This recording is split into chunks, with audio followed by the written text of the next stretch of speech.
Sebagai PNS, banyak di antara kami yang sanggup berpoligami. Aku kalau udah menjawab masalah ini bingung mau menghadap kemana. Mau menghadap kemari orang ini senyum, mau menghadap kemari orang ini senyum pahit. Ini perlu kuteruskan atau kita sarapan aja? Minta teruskan orang ini. Nggak usah katanya. Sebagai PNS, banyak di antara kami yang sanggup berpoligami. Langsung bermasalah pula mikrofonnya. Kalau membaca undang-undang PNS takut melaksanakannya. Apakah seorang yang sanggup berpoligami tapi takut istrinya lepas dari dosa tidak berpoligami? Siapa yang bilang tak poligami itu berdosa? Tidak berdosa. Poligami itu pilihan, bukan kewajiban. Kalau kewajiban sholat, kalau tidak sholat berarti berdosa. Poligami itu tidak wajib. Kalau poligami wajib, enak kali lah kita, ya kan?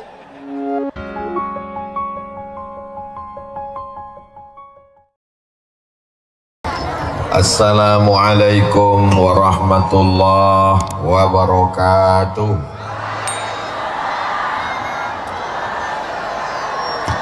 Air beriak tanda tak dalam, air hujan jatuh di laman. Dari bunyi sambutan salam, nampaknya jamaah belum sarapan. Saya pun belum sarapan juga.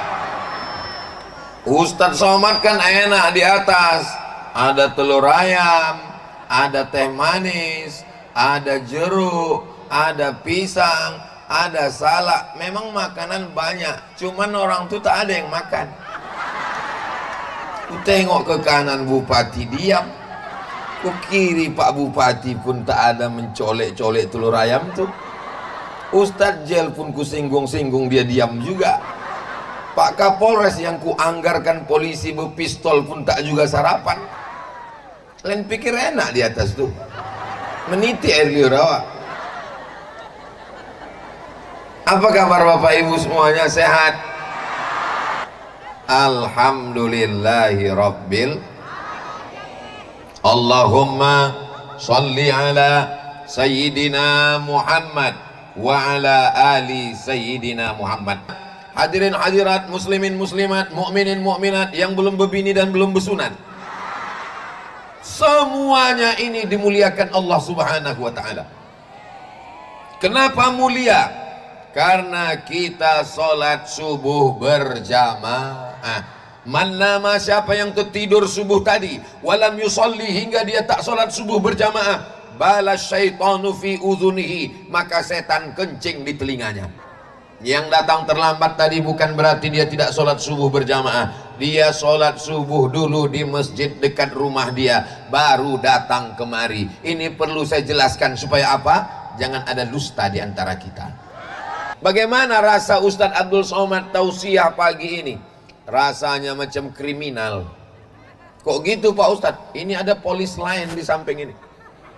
Bapak Ibu yang dimuliakan Allah Subhanahu wa ta'ala, Bapak Ibu yang ragu-ragu, yang khawatir, yang tak enak badan, yang ada demam-demam, sakit kepala, jangan khawatir. Ambulan sudah siap 2 itu di ujung. Ini masyarakat ini ramai luar biasa. Jangan-jangan dipaksa Pak Bupati ini hadir. Dipaksa ini. Ada pembagian kue kotak. Ini semuanya hadir. Bismillahi tawakkaltu ala Allah, la haula wala quwata illa billahil aliyyil azim. Ustadz Abdul Somad ini ada acara tambahan sedikit Ustadz. Kalau Tuan pergi ke Makkah, jangan lupa makan sup iga. Sudah lama Abdul Somad tausiah, baru di Pasaman Barat inilah protokolnya sampai 3. Ini betul nih, jauh lah mata memandang, jauh berjalan, lama hidup banyak dirasa. Dari Sabang sampai Papua tausiah, di Pasaman Barat inilah subuh nih protokolnya sampai 3 orang. Pertama ibu-ibu, habis itu Ustadz Lubis, habis itu ibu-ibu lagi. Anak hilang 2. Diharapkan Ustadz Lubis bertambah 2 lagi. Saya kalau ada kehilangan anak, insya Allah selesai. Yang saya khawatirkan setelah ini kehilangan laki pula. Mudah-mudahan tak ada yang kehilangan, insya Allah. Amin. Ibu jangan terlalu khusyuk sampai lupa mengisi kresek itu. Khusyuk dia gini, kenapa kresek ini mesti disebar? Karena setiap pagi ada malaikat yang dikirim Allah. Setiap orang ada 2 malaikat. Apa kata malaikat yang pertama? Allahumma ati munfiqan khalafa. Orang yang bersedekah, kasihlah dia ganti ya Allah. Maka semua yang udah memasukkan duitnya ke kresek ini, cuman saya heran, kenapa kresek ini cuman di tempat ibu-ibu nih aja? Kenapa di tempat bapak nih tak ada? Rupanya yang memegang duit ibu-ibu semua. Orang ini tak ada megang duit. Paling banyak 2.000 lah untuk parkir. 4.000. Bang, ini 2.000 parkir, ini untuk kencing. Itu pun buang air kecil aja. Buang air besar ditahan orang nih. Apa kata malaikat? Allahumma ati munfiqan khalafa. Yang sudah bersedekah, berilah dia ganti ya Allah. Maka insya Allah ibu-ibu yang sudah bersedekah dapat ganti nanti insya Allah. Amin. Hadisnya sahih. Ada dalam Sahih Al-Bukhari. Yang percaya alhamdulillah. Yang tak percaya tengok aja lah. Bagaimana dengan mereka yang pura-pura khusyuk berceramah biar supaya kresek itu lewat? Bagaimana mereka yang pura-pura dompetnya tinggal di rumah? Maka malaikat juga ada yang berdoa, Allahumma timumsikan talafa. Orang yang tak mau bersedekah, binasakanlah dia ya Allah. Maka saya tidak mengajak ibu bapak mau bersedekah, silakan. Yang mau bersedekah silakan. Yang tak bersedekah tengok aja lah nanti. Berawal dari pertama selop hilang, yang kedua anak mulai hilang. Tahu saya lanjutkan lagi nanti betul-betul hilang baru tahu ibu.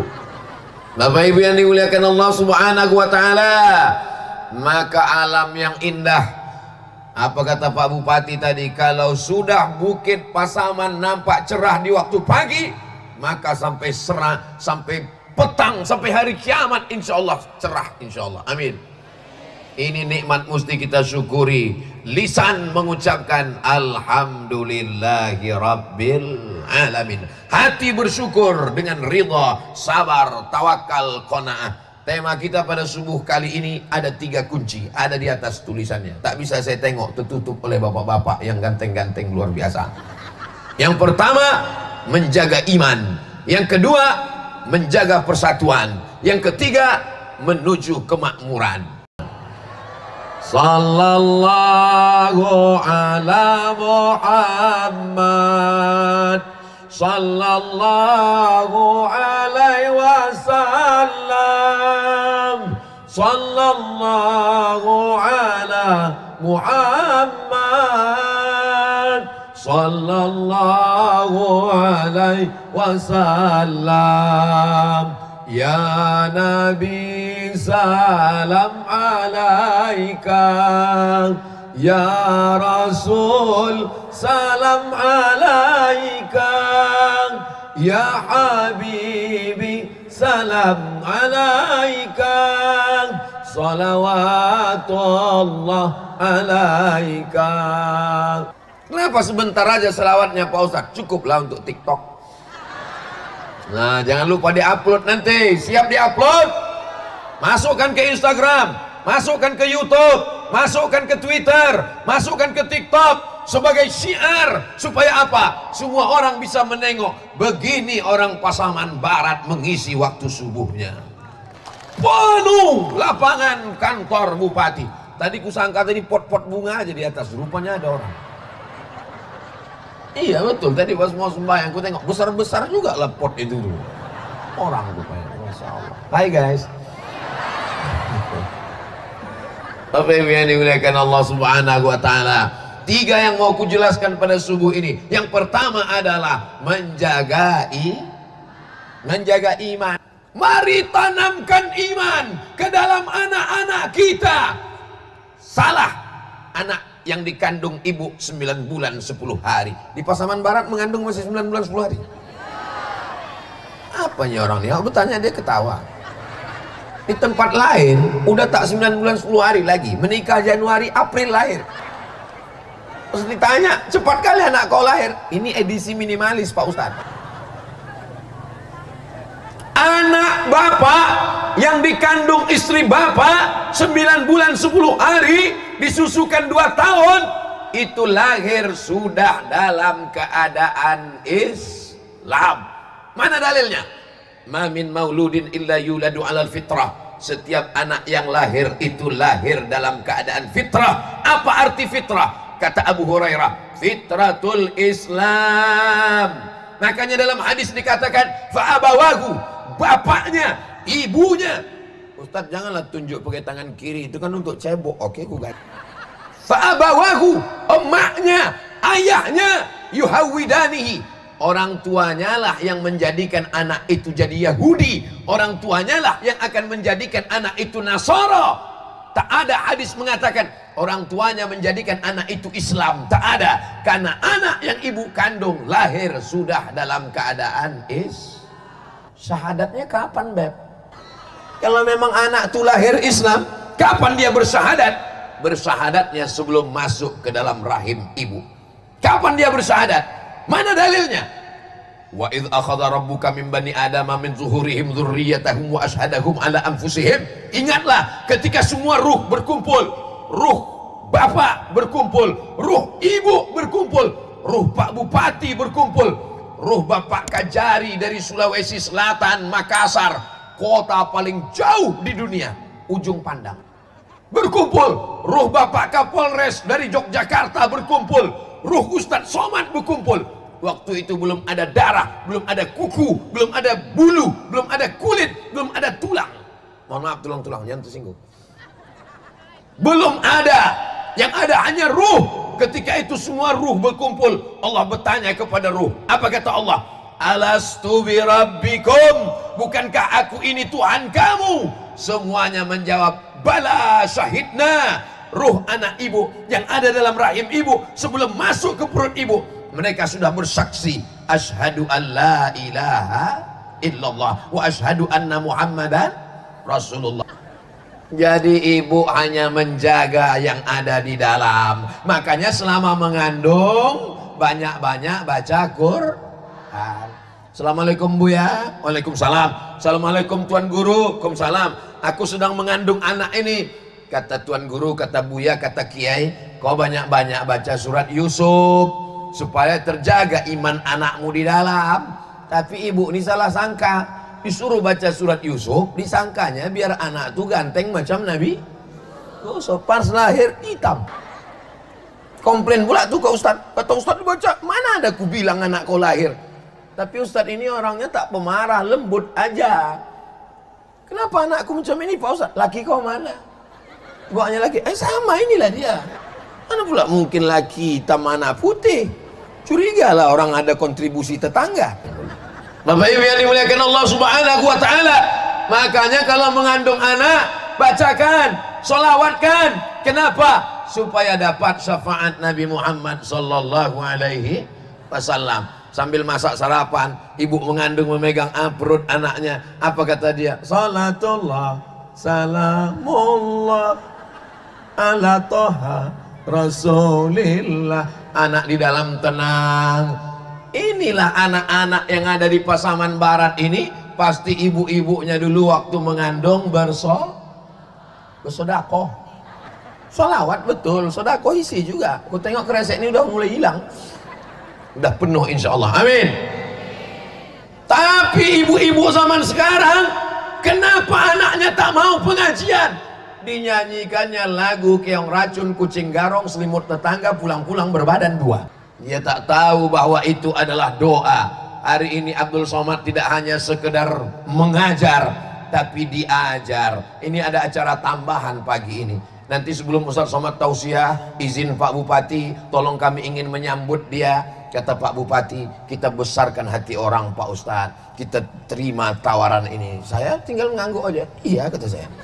Lalu dibuatlah ikut ini, harulah dibuatkan acara, ada caranonya, dibukakan sirih, saya pun diambillah sirih, saya ambil satu, ada daun sirihnya, ada pula di situ gambirnya, ada pula di situ pinang mudanya, saya lipat-lipat, saya kunyah, saya tengok Pak Bupati, rupanya disobek aja sikit. Saya udah dikasih tahu Pak Bupati, dibisikkannya ke telinga saya, Ustadz, sobek aja sedikit. Saya bisikkan ke Pak Bupati, Pak Bupati, aku dari kecil memang suka makan sirih. Saya asal pergi ke rumah opung-opung kami, ke rumah nenek-nenek kami, ke rumah datuk-datuk kami, dua itu, sirih sama rokok daun.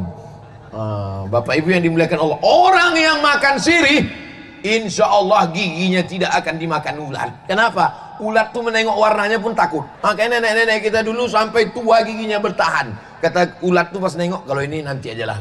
Makanya sekarang pasta gigi dicampur dengan pasta gigi dengan sirih, lengkap dengan gambarnya. Kenapa Ustadz Somad tadi dikasih sirih? Ada sirihnya, ada kapurnya, ada gambirnya, ada pinangnya, bermacam rakam rasa ada di situ. Adik-adik, anak-anak muda, nanti kalian pun kalau mau meminang anak gadis akan disambut juga dengan itu. Mudah-mudahan kalian segera bertemu dengan jodoh yang baik-baik, insya Allah. Amin. Yang bilang amin yang belum nikah aja. Anak udah 3, amin. Nanti balik kau ditanya sama istri, abang kenapa bilang amin tadi? Kok kau tahu? Kan mataku ku nengok dari jauh. Untuk anak kita, dek. Kenapa nanti kalian waktu menghadap ke rumah calon mertua disediakan tepak sirih, ada daun sirihnya, ada gambirnya, ada pinang mudanya, ada kapurnya, kapur, pedas, perih, pahit, supaya siap menjalani hidup. Hidup ini ada pahitnya, hidup ini ada manisnya, hidup ini ada getirnya. Tak semua yang manis itu indah. Buktinya apa? Terlalu banyak minum manis bisa kena kencing gula darah. Kemarin saya kebetulan ceramah di rumah sakit. Saya tanya sama Pak Dokter, Pak Dokter, apa penyebab buah pinggang sakit pinggang, cuci darah? Kata dia, sebabnya adalah gara-gara banyak yang manis-manis, Pak Ustadz. Saya nih Pak Dokter, satu hari minum teh manis 3 kali, tambah ceramah 2 kali, 5 kali. Bahaya nggak saya minum teh manis ini banyak-banyak, Pak Dokter? Kata Pak Dokter, nggak apa-apa Pak Ustadz. Oh, jadi nggak apa-apa? Nggak apa-apa minum teh, asal jangan pakai gula. Mati kita kalau tak pakai gula. Bapak Ibu yang dimuliakan Allah Subhanahu wa Ta'ala, maka menjaga kesehatan penting, tapi menjaga keimanan anak-anak. Anak-anak ini kita jaga keimanannya. Mak saya, ayah saya menjaga iman saya. Tidak seberat bapak ibu menjaga iman anak-anak, bapak-bapak, ibu-ibu sekalian. Cakap saya ini betul apa tak betul? Terserah, mau bilang betul saya teruskan, tak betul pun saya teruskan juga. Kalau emak saya dulu menjaga iman saya, tak banyak bebannya. TV paling banyak yang merusak kepala Abdul Somad ini cuma 5. Unyil, Ucrit, Utsro, Pak Ogah, Pak Raden. Sekarang game online, judi online, seks online, internet, TV, Twitter, Instagram, Facebook. Bapak Ibu yang dimuliakan Allah Subhanahu wa Ta'ala, ketika ujian iman, menjaga akidah anak-anak ini berat. Bersyukurlah jadi orang Pasaman Barat. Kenapa? Karena Bapak Ibu dibantu dengan program Maghrib Mengaji. Kita akan memencet tombol Maghrib Mengaji. Wah, dipencetlah Maghrib Mengaji. Baterai habis. Wartawan pun mengambil foto. Alhamdulillah Pak Ustadz, sejak Maghrib Mengaji, Maghribnya dia mengaji, anak kami tetap juga main handphone Pak Ustadz. Orang tua di rumah dari Maghrib ke Isya matikan TV, matikan laptop, matikan handphone, matikan komputer, semua mati. Siap? Dari bunyinya tak siap. Siap? Siap. Janji. Janji adalah hutang. Maka Maghrib ke Isya, alhamdulillah Pak Ustadz, di tempat kami dari Maghrib ke Isya handphone mati, TV mati, laptop mati, komputer mati. Kenapa? Maghrib Mengaji, pemadaman bergilir Pak Ustadz. Bapak-bapak kepala rumah tangga, kullukum ra'in, setiap kamu adalah pemimpin, wa kullukum mas'ulun ar-ra'iyati, setiap kalian akan ditanya, dituntut, diminta tanggung jawab di hadapan Allah Subhanahu wa Ta'ala. Laki-laki yang gagah perkasa akan diminta tanggung jawab. Latus alunna yauma idzin anin. Kamu semua akan diminta tanggung jawab tentang istrimu, tentang anakmu. Maka banyak sekarang laki-laki yang tak siap jadi laki-laki. Ini adalah laki-laki dari pasaman barat yang siap menjadi kepala rumah tangga, yang siap menjadi suami, yang siap menjadi ayah dari anak-anak yang soleh-soleh. Cuman beda dengan zaman saya kecil dulu. Zaman kecil saya, Pak Bupati di tempat kami, Pak Gubernur di tempat kami, tak terpikir untuk membuat maghrib mengaji. Maka anak-anak mau mengaji, mengajilah. Sore-sore kain sarung diletakkan di bahu, memegang alif-alif. Alif di atas, alif di bawah, iya alif depan u. Yang tahu berarti udah tua. Anak-anak sekarang mana pandai begitu. Alif 2 di atas, alif 2 di bawah, alif 2 depan un. Hebatnya, udah tua pun ngaku juga. Anak sekarang mana tahu begitu. Anak sekarang tak pakai itu lagi mengaji. Mereka udah pakai metode baru namanya Iqra. A bataba tatata basaba. Betul? Terserah mau pakai metode apa. Yang penting dari maghrib ke isya, anak-anak tetap mengaji. Dulu sebelum bersunat, sebelum berkhitan, anak kecil sudah berhatam mengaji. Masih ada tradisi itu di Pasaman Barat. La ilaha illallah wallahu akbar. Bismillahirrahmanirrahim. Qul huwallahu ahadunillahu samad. Lam yalid wa lam yulad wa lam yakul lahu kufuwan ahad.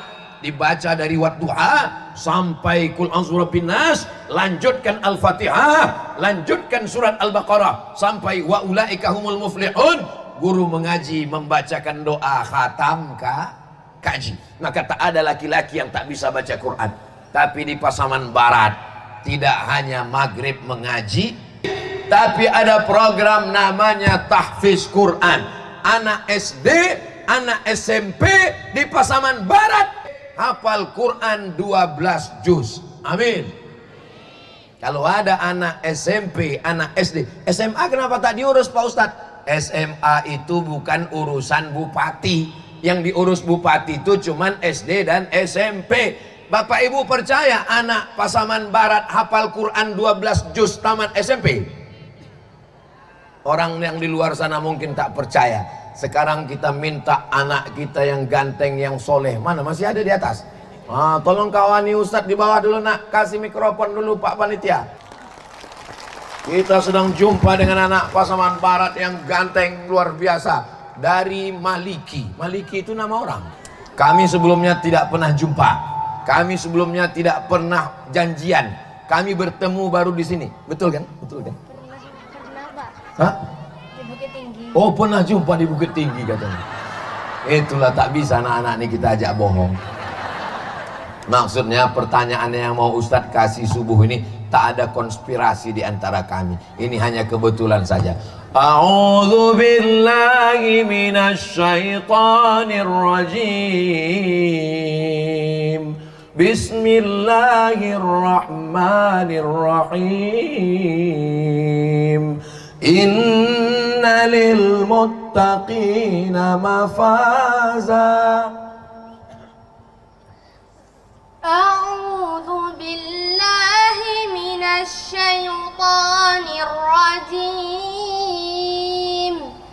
Bismillahirrahmanirrahim.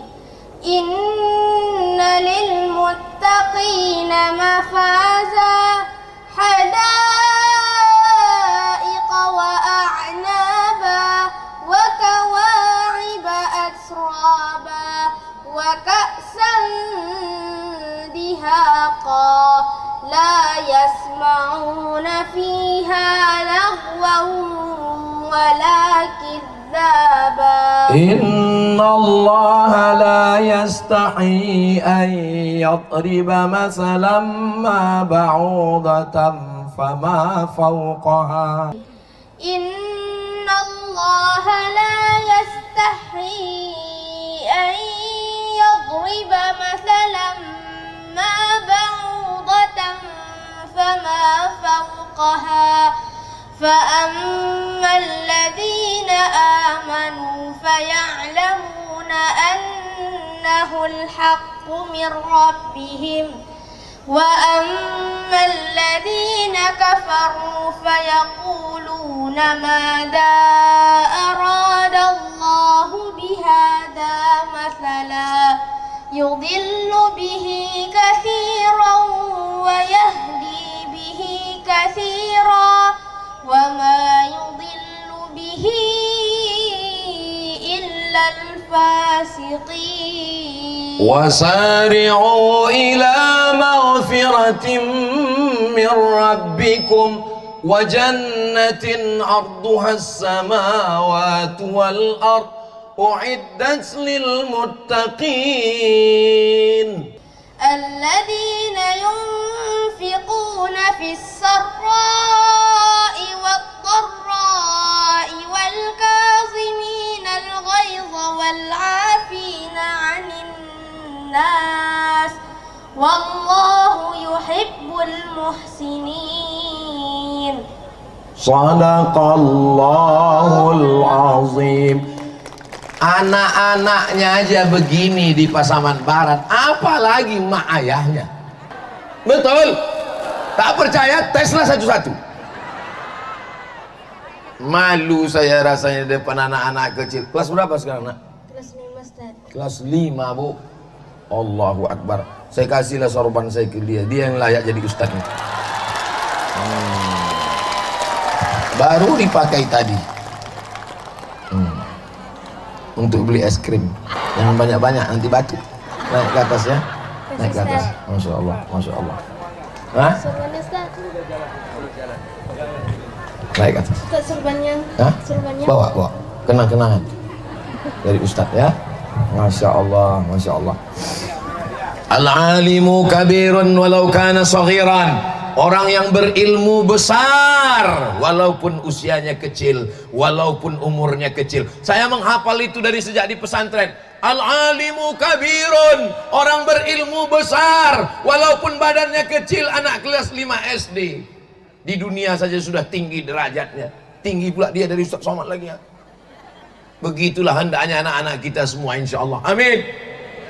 Anak SD, SMP di Pasaman Barat hafal 12 juz, 20 tahun ke depan targetnya, maka 30% anak-anak Pasaman Barat hafal Quran.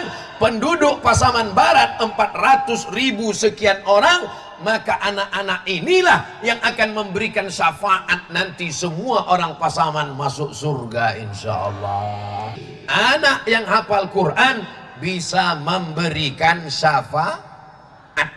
Datang anak penghafal Quran, ditanya sama dia, siapa yang mau kau kasih syafaat? Tentu yang pertama dibilangnya Amak Den.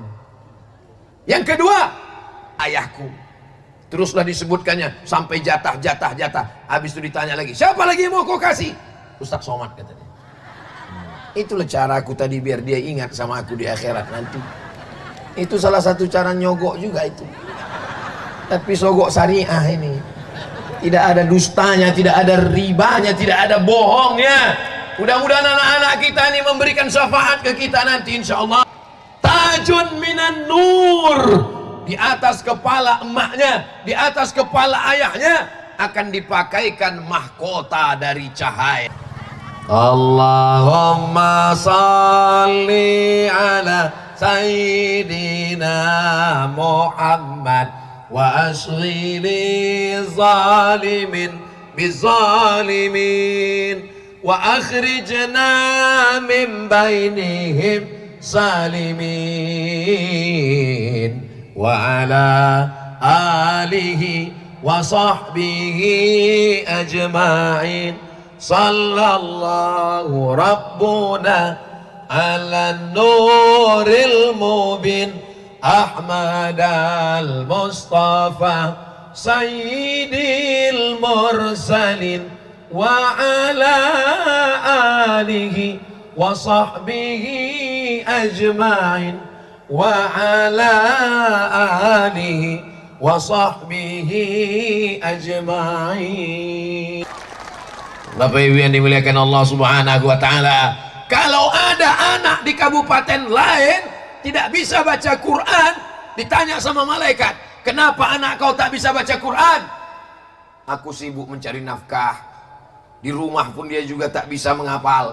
Tapi bagi orang di Pasaman Barat tidak ada alasan anaknya tak bisa baca Quran, karena sudah ada support, ada maghrib mengaji, ada kewajiban. Anak SMP, anak SD hafal 12 juz. Apakah ini memberatkan Bapak Ibu? Ada orang tua yang tak setuju anaknya hafal Quran? Saya cuma mau nengok, mana tahu ada yang berdiri. Saya tak setuju. Abu Jahal, Abu Lahab. Sudah dibantu. Tadi malam waktu bicara tentang itu, apa kata saya ke Pak Bupati? Kami dulu waktu kecil tak ada bupati, gubernur terpikir untuk membuat program macam itu. Bupati-bupati zaman saya kecil dulu, orang kaya mati, orang miskin mati. Bupati, wah, sampai iklan. Gubernur dulu waktu saya kecil, bupati ada, gubernur ada, tak terpikir mereka untuk membuat program. Adakan maghrib mengaji, bangun pondok pesantren, tahfiz Quran, buatkan program. Anak SD, anak SMP. Ini Ustadz pagi ini semangat atau apa ini? Semangat campur lapar sedikit. Kenapa tak terpikir? Kita doakan mudah-mudahan bupati, gubernur, pemimpin-pemimpin yang dulu-dulu diampunkan Allah dosa-dosanya. Tapi yang sekarang dan yang akan datang, pakai jabatan untuk menolong agama Allah. Setuju? Pakai tanda tangan untuk menolong agama Allah. Anak SD, anak SMP baca Quran, hafal Quran, maghrib mengaji. Saya heran juga, kenapa lah Bapak nih punya ide macam ini? Apa? Pas saya tengok namanya, rupanya titel di ujungnya SAG. SAG itu kan sarjana agama. Ini membangkitkan lagi semangat anak-anak yang sekolah agama. Selama ini tak mau anak-anak sekolah agama, apalagi calon mertua tak mau menerima. Pak, saya mau minang anak Bapak. Apa titel kau? Insinyur. Masuk. Apa titel kau? SH. Masuk. Apa titel kau? MPD. Masuk. Kau? Aku SAG. Anakku udah dipinang orang. Dulu tak mau orang menerima anak SAG. Kenapa? SAG sarjana alam gaib. Dianggapnya nanti kalau anakku SAG makan apa? Saya ini sekolah agama, sampai sekarang masih hidup. Ustadz Jelfatullah sekolah agama. Ini jamaah ini banyak yang bingung, karena tadi ibu protokol mengatakan Ustadz Jelita Donald. Kata Ustadz Lubis protokol kedua mengatakan Ustadz Jelfatullah. Datang Pak Bupati mengatakan Ustadz Jeli. Jadi yang betul ini mana sebetulnya? Jadi ku jelaskan ini sejelas-jelasnya. Beliau ini kakak kelas saya di Mesir.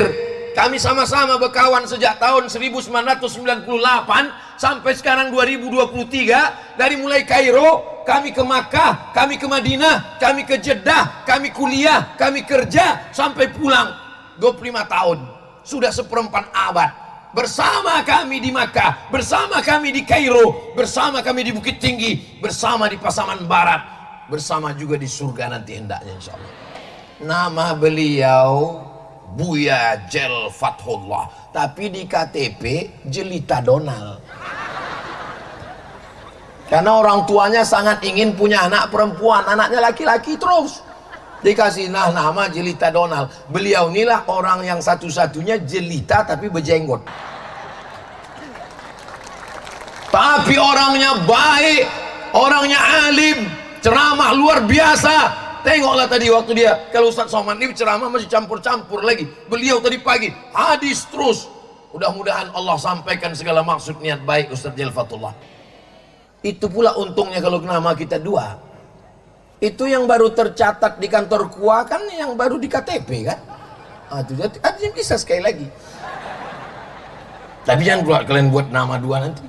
Bapak Ibu yang dimuliakan Allah Subhanahu wa taala, orang-orang baik dia mesti ditempatkan di tempat yang baik. Supaya apa? Supaya tanda tangannya, supaya keputusannya bisa dirasakan oleh orang banyak. Mudah-mudahan orang-orang baik ini mendapatkan tempat yang baik insyaallah. Amin.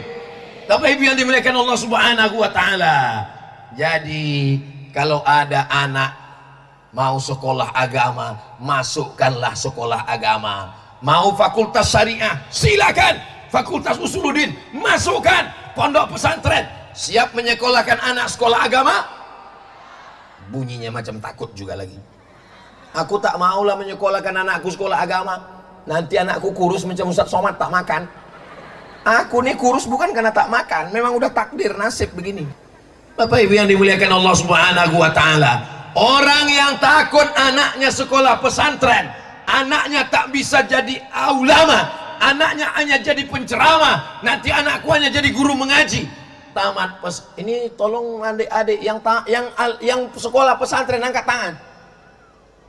Allahu Akbar, Masya Allah. Tengoklah anak pesantren, laki-laki perempuan tak mau berdekat-dekatan. Yang laki-laki di kutub utara, perempuan di kutub selatan. Mereka tak mau dekat-dekatan. Kepalanya bertutup, pakai sorban, pakai koko, sejuk mata kita. Inilah makna doa. Rabbana hablana min azwajina wa zurriyatina qurrata a'yun. Sejuk tak mata ibu menengok anak-anak lajang yang ganteng pakai peci, pakai sorban? Sejuk. Apa tak sejuk? Hujan tadi malam. Sejuk tak mata bapak menengok anak-anak ganteng? Bayangkan anak sekarang pakai celana pendek, pakai baju kaos, sembayang tidak, makan tidak, asik menembak musuh yang tak mati-mati di kamar. Sekarang dia kecanduan, salah siapa? Salah Ustaz. Aku pula yang salah. Allah bisa karena biasa. Ada ibu yang sanggup mengawal anak dari mulai buka mata sampai tutup mata malam? Tak ada. Dari mulai bismika Allahumma ahya wa amut sampai alhamdulillahilladzi ahyana ba'da ma amatana wa ilaihun nusyur. Bapak sibuk mengurus brondol, ibu sibuk mengurus bisnis kuliner, dari mulai katupe gulai paku sampai gulai pisang mudo. Ustaz kok tahu? Kemarin udah dikasih Pak Upati. Rasanya yummy. Yang mengurus anak adalah para buya alim ulama kita di pondok pesantren. Siap memasukkan anak ke pesantren? Mereka ini tanaman. Tanaman tidak bisa langsung ditanam, mati dia tak tahan. Tapi kalau dia sudah menjadi batang kayu yang kuat, angin puting beliung tak dapat mencabut dia. Tapi kalau dia masih kecil, dia mesti diletakkan di pot. Ini panitia ini persiapannya luar biasa. Bisa pula ditanam orang tuh bunga di atas aspal ini. Mau tumbuhan bunga-bunganya luar biasa. Tolong selesai acara balikkan ke tempatnya masing-masing. Kami di Pasaman Barat kebanyakan petani Pak Ustadz. Mantap. Kalau kami panen jagung, panen sawit, panen sayur, dihitung banyak hasilnya dari panen padi. Pertanyaannya, bagaimana perhitungan zakat di luar tanaman padi? Apakah zakat pertanian atau zakat? Bagaimana Pak Ustadz? Dia dihitung zakat niaga atau zakat tani? Maka wa'atu haqqahu yauma hasadih. Berikanlah hasil panennya ketika dia dipanen. Begitu dipanen keluarkan. Kalau padi berapa? 520 kilogram beras, maka zakatnya 10% kalau pakai tadah hujan. Tapi kalau pakai irigasi potong biaya operasional, maka zakatnya 5%. Itu untuk makanan pokok, padi, jagung, gandum. Jelas? Adapun untuk sawit, kalau ada orang mengatakan sawit mesti macam padi, datang yang tak setuju.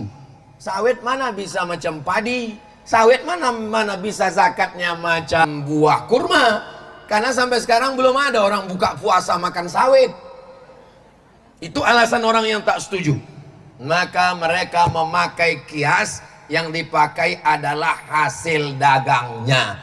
Jadi hasilnya 2,5%. Itu ijtihad yang dipakai oleh Badan Amil Zakat Nasional. Setelah dijual dapat hasilnya, hasilnya itulah yang dikeluarkan 2,5%. Jadi kalau dapat 10 juta 2,5%. Kalau sejuta 25.000, 10 juta 250.000, 100 juta 2,5 juta.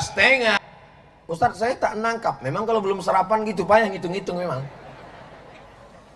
Begitulah caranya, bukan kata Abdul Somad. Itu ijtihad Badan Amil Zakat Nasional. Bayarkan zakat ke Basnas. Insya Allah disalurkan dengan adil dan amanah, insya Allah. Amin ya Rabbal. Kami sebagai PNS di Pasaman Barat, ini mungkin surat ini datang dari atas ini, melalui Basnas, dikelola Basnas. Apakah wajib setiap PNS berzakat? Padahal kami telah menggadaikan SK kami. Ini curhat ini. Saya masuk kantor dinas, masuk kantor, masuk semua bayar zakat, bayar zakat. Orang tuh pas saya sosialisasi, saya tim sosialisasi zakat Provinsi Riau dari tahun 2009 sampai 2014, masuk kantor keluar kantor. Pas saya tanya, kalian kenapa lesu? Kami ini fakir miskin Pak Ustaz. SK kami sekolah kan udah. Tiap bulan kami tak dapat gaji Pak Ustaz, tanda tangan aja. Ini ngaku pura-pura miskin karena duitnya sudah diambil duluan. Maka dia tetap membayar zakat. Zakat potong atas 2,5%, karena duit dia sudah diambil duluan. Dimasukkannya SK 300 juta, masuk SK 500 juta, dia bayar. Maka itu sebenarnya dia kaya raya. Tidak ada alasan, tetap potong 2,5%. Bagaimana kewajiban zakat PNS yang berpenghasilan pas-pasan Pak Ustadz? Yang dilihat bukan gajinya. Jadi jangan ditunjukkan SK. Aku belum sampai nisab, gajiku cuma 2 juta. Yang dilihat adalah pemasukan total. Gaji pokok, uang tunjang, uang sikut, uang tanduk, uang sundul, uang sipak, uang pergi keluar kota, uang lembur, total semua. Kalau dapat 10 juta, maka keluarkan 250.000, 2,5%. Semua yang hadir ini insya Allah mudah-mudahan masing-masing tabungannya paling sedikit 100 juta. Amin. Nah, bagaimana hukumnya menggadaikan SK PNS untuk mencicil tiap bulan dari gaji? Gadaikan SK PNS ke bank konvensional 300 juta, bayar 360 juta, maka dia riba. La ta'kulur riba at'afam mudha'afah. Jangan kalian makan riba yang berlipat-lipat. Tapi Pak Ustadz udah kugadaikan, tebus sajalah sampai lunas. Kalau bisa dibom, dibom. Ada tanah yang bisa dijual, jual tanah, hasilnya bom, tarik SK itu balik. Tak ada yang bisa Pak Ustadz. Ini kalau ku bom meletup semuanya. Habis Hiroshima Nagasaki meledak. Kalau gitu kau cicil aja sampai lunas, habis itu jangan berutang lagi. Hidup apa adanya, hidup dengan qanaah lebih baik daripada terlilit hutang. Ini banyak orang sekarang di rumahnya itu semua hutang. Mobil hutang, motor hutang, rumah hutang, panci hutang, sendok hutang. Satu-satunya yang lunas cuman bininya itu aja lah. Itu pun karena Pak Kua tak membolehkan berhutang. Andai Pak Kua ditanya, Pak Kua boleh ini hutang? Boleh, di kreditnya juga itu. Aku nikahkan engkau dengan anakku dengan mahar sebentuk cincin emas, kredit. Ya Allah, orang-orang Pasaman Barat yang terlilit utang, lepaskan dari utangnya ya Allah. Banyak kali kalian utang. Sebagai PNS, banyak di antara kami yang sanggup berpoligami. Aku kalau udah menjawab masalah ini bingung mau menghadap kemana. Mau menghadap kemari orang ini senyum, mau menghadap kemari orang ini senyum pahit. Ini perlu kuteruskan atau kita sarapan aja? Minta teruskan orang ini. Nggak usah katanya. Sebagai PNS banyak di antara kami yang sanggup berpoligami. Langsung bermasalah pula mikrofonnya. Kalau membaca undang-undang PNS takut melaksanakannya. Apakah seorang yang sanggup berpoligami tapi takut istrinya lepas dari dosa tidak berpoligami? Siapa yang bilang tak poligami itu berdosa? Tidak berdosa. Poligami itu pilihan, bukan kewajiban. Kalau kewajiban sholat, kalau tidak sholat berarti berdosa. Poligami itu tidak wajib. Kalau poligami wajib, enak kali lah kita ya kan. Jadi siapa yang sanggup? Fankihu ma taba lakum minan nisa. Nikahilah perempuan yang baik-baik.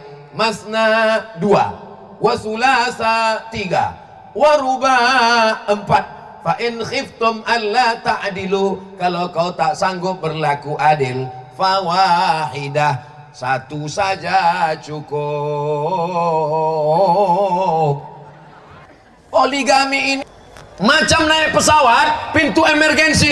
Kata pramugari, nanti kita akan naik dan turun dari pintu ini. Pintunya cuma di sini. Tapi andai pesawat ini meletup, andai tiba-tiba masuk jurang, andai tiba-tiba masuk ke laut, maka ada satu pintu emergensi yang bisa dibuka.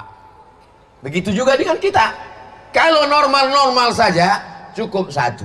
Tapi kalau ada di antara bapak yang punya tenaga super 300 tenaga kuda, justru istrinya yang meminangkan dia. Terjadi kawan saya, sahabat saya, dipinangkannya lakinya itu. Pas ditanya orang, kenapa kau pinangkan laki kau? Daripada aku sendiri mati aku, kata dia. Dipilihkannya yang baik, yang solihah. Jangan dibiarkan dia berzina. Daripada dia poligami, bagus dia berzina, Pak Ustaz. Oh, tidak begitu. Ibu tinggal di negara kesatuan Republik Indonesia. Jangan takut suami ibu tiba-tiba menikah. Karena bapak kuat tidak akan mungkin menikahkan bapak tanpa ada surat persetujuan ibu. Karena mereka tak bisa nikah kalau tidak ada surat itu. Mesti ada pernyataan. Saya yang bertanda tangan di bawah ini. Aku rela dia begini sekali lagi. Setelah itu baru surat itu dibawa ke pengadilan. Bapak ketua PNPA, Pengadilan Agama, ada gambarnya sebelah. Nah, itu tengok. Ketua Pengadilan Agama Talu, Bapak Rinaldi MSHI, Sarjana Hukum Islam. Lalu Pak PA Hakim bertanya, wahai ibu, betul. Apakah ibu betul tanda tangan setuju istrinya menikah lagi? Betul. Betul ini surat ibu? Betul. Betul ibu yang tanda tangan? Betul. Tidak ada paksa. Cepat aja lah Pak Hakim, aku makin panas hatiku ini. Kalau paksa barulah bisa menikah lagi. Faman kana minkum faman lam yastati, siapa yang tak sanggup, fawahidah, maka cukup satu. Mudah-mudahan yang satu itu barokah, solihah, baik, lahirlah anak-anak penghafal Quran, mujahid fisabilillah, menjadi keluarga yang sakinah, mawaddah, warahmah, insyaallah. Amin ya rabbal alamin.